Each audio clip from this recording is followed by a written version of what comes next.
மொறுமொறுன்னு இந்த வித்தியாசமான ஸ்வீட்டை செஞ்சு கொடுங்க, விரும்பி சாப்பிடுவாங்க. இதை செய்கிறதுக்கு மிக்ஸி ஜாரில் 1/4 கப்பு ரவை சேர்த்து நல்லா ஃபைனாக அரைச்சிட்டு ஒரு மிக்சிங் பவுலுக்கு மாற்றிக்கோங்க. கூடவே 2 கப்பு மைதா மாவு, 1/2 டீஸ்பூன் உப்பு, 1/2 டீஸ்பூன் பேக்கிங் பவுடர் சேர்த்து நல்லா விரவிடுங்க.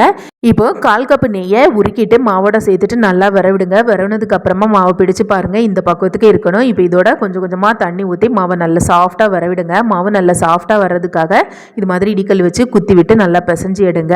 சப்பாத்தி மாவை விட கொஞ்சம் டைட்டாக இருக்கணும். இப்போ மூடி போட்டுட்டு 10லேருந்து 15 நிமிஷம் அப்படியே விட்டுட்டு அதுக்கப்புறமா இந்த மாதிரி கொஞ்சம் கொஞ்சமாக எடுத்து சின்ன சின்னதாக உருட்டி வச்சுக்கோங்க. இப்போ இது மாதிரி கரண்டியில் இந்த மாதிரி லைட்டாக விரலால் தேய்ச்சி எடுங்க.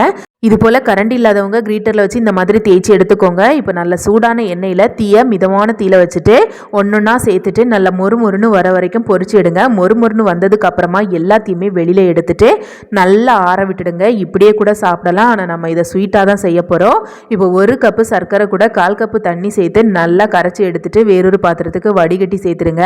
இப்போ இதை நல்லா காய்ச்சிக்கோங்க. தண்ணியில் ஊற்றி பார்த்தீங்கன்னா கரையக்கூடாது. அந்த பக்கம் வந்ததுக்கு அப்புறமா பொரிச்சது எல்லாத்தையுமே சேர்த்துட்டு நல்லா கிண்டிடுங்க. கூடவே ஏலக்காய் பொடியும் கொஞ்சமாக சீனியும் சேர்த்துட்டு ட்ரை ஆகிற வரைக்கும் கிண்டிடுங்க. ட்ரை ஆனதுக்கு அப்புறமா வேறொரு பிளேட்டுக்கு மாற்றிட்டு நல்லா ஆற விட்டுடுங்க. அவ்வளோதான், மொறுமொறுன்னு ஸ்வீட் ரெடி. அப்புறம் என்ன செய்யுங்க, சுவைங்க ருசிங்க. ரெசிபி பிடிச்சிருந்தா சேனல்